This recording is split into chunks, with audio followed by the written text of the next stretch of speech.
છે અમારા જીવનમાં એવા ગુરુજીઓને હું પ્રણામ કરું છું. જેવા હોનાર તેવા શિક્ષકોને હું દિલથી સલામ કરું છું. આદરણીય સાહેબ શ્રી, માનનીય તમામ ગુરુજીઓ તથા તમામ મારા ભાઈઓ અને બહેનો, સૌ પ્રથમ શાળાના છેલ્લા દિવસની ઉજવણી એટલે કે ધોરણ 8ના વિદ્યાર્થીઓને વિદાય માટે અહીં ભેગા થવા બદલ આપ સૌનો આભાર માનું છું. અને લગભગ 3 થી 4 વર્ષના હતા ત્યારથી અમારા મોટા ભાગના લોકો આ શાળામાં હતા, જેમને આ શાળામાં આશરે 15 થી 16 વર્ષ વિતાવ્યા છે. છેલ્લા 15 વર્ષમાં અમે ક્યારેય વિચાર્યું ન હતું કે આજે આ વિદાયનો દિવસ આવશે. સમય જુઓ ને કેવો વહે છે. આ સમય હાથમાંથી સરી જતી રેતી જેવો સમય, રાત્રિના અંધકારને સીલીને સવારને સજાવતો સમય, પાનખર પછી વસંતને સજાવતો સમય. પાનખર એ સૃષ્ટિનો નિયમ છે, સમયને કોઈ ક્યાં બાંધી શક્યું છે. આ સમયે વિદાય લેતા મારા ભાઈબંધો માટે મને એક પંક્તિ કહેવાનું મન થાય છે. પરાજિતો ડરાવીને જોયેલું આજે પછી, આ હસતા ચહેરા મીઠી નજર મળે ના મળે. ભરી લો આજે આંખમાં આ સરસ્વતી મૈયાના પ્રાંગણને, પછી આ પ્રાંગણ મળે ના મળે.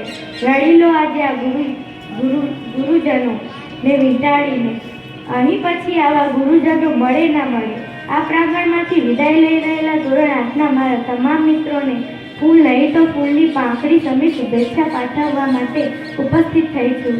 ભલે ઉંમરમાં નાની હોઉં, પણ તમારી પાસે મને વિશ્વાસ છે કે જે વાતો કહેવા જઈ રહી છું તે તમારા જીવનમાં, તમારા ઘડતરમાં કોઈક જગ્યાએ થોડી તો ઉપયોગી બની રહેશે.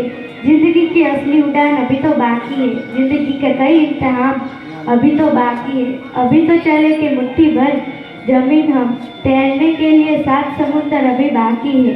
अभी तो फैलाई है पांखें हमने, उड़ने के लिए सारा आसमान बाकी है.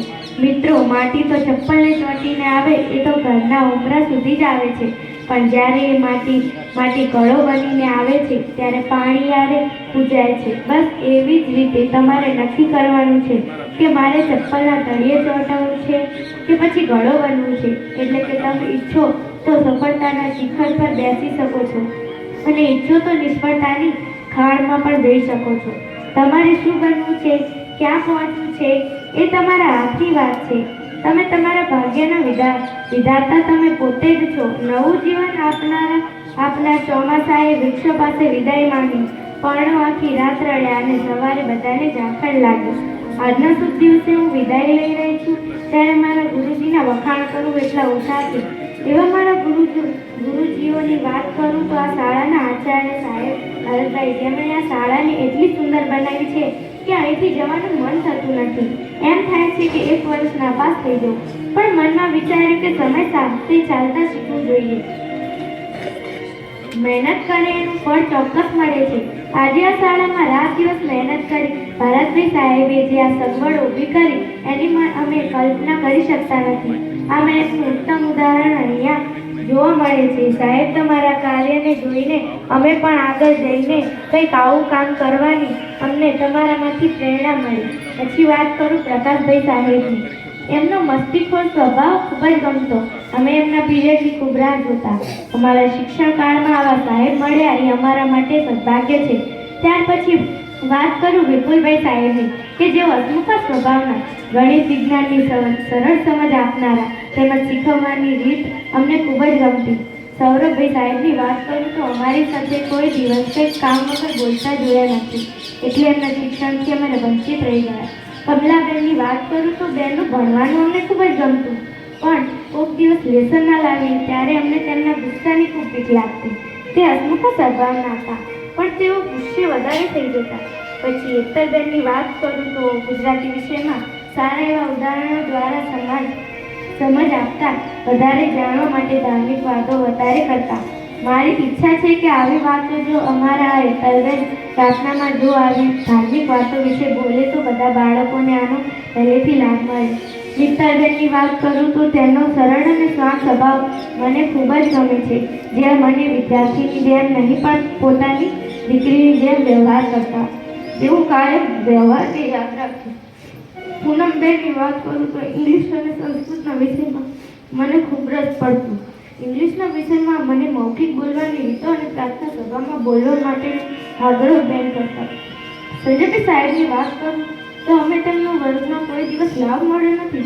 પણ રિસેસના સમયમાં અમને અંગ્રેજીમાં કે બીજી કોઈ પણ બાબત શીખવા માટે અમને કોઈ દિવસ ના પાડી નથી.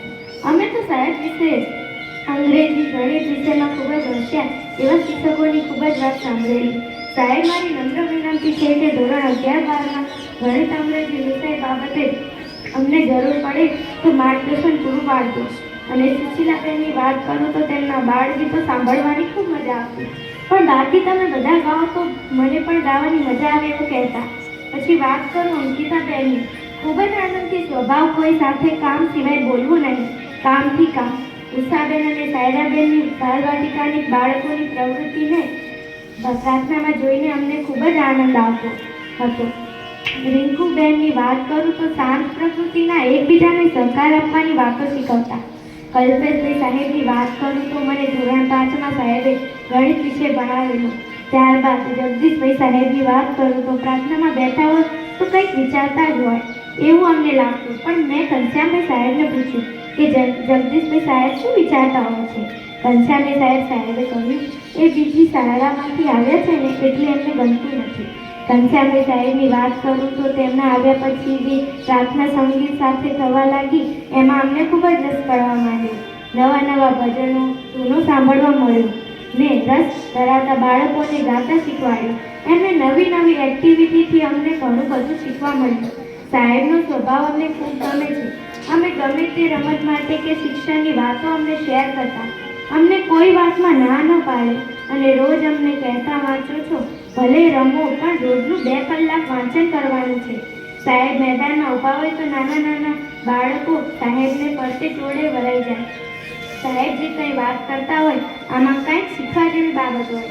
આટલા બધા બાળકોમાં અહીંયા બોલવા માટે સાહેબે મને પસંદ કરી. મને જે બોલવા માટે શીખવ્યું માટે સાહેબનો ખૂબ ખૂબ આભાર.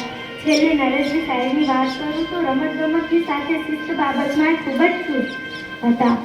અને છેલ્લે તમામ ગુરુજીઓને માં સરસ્વતીના સાનિધ્યમાં ફરીથી વંદન. અમારાથી કોઈ ભૂલચૂક થઈ હોય તો માફ કરજો. અહીંયા બેઠેલા તમામ મારા નાના ભાઈ બહેનો સાથે કોઈ ભૂલ થઈ હોય તો ક્ષમા કરજો.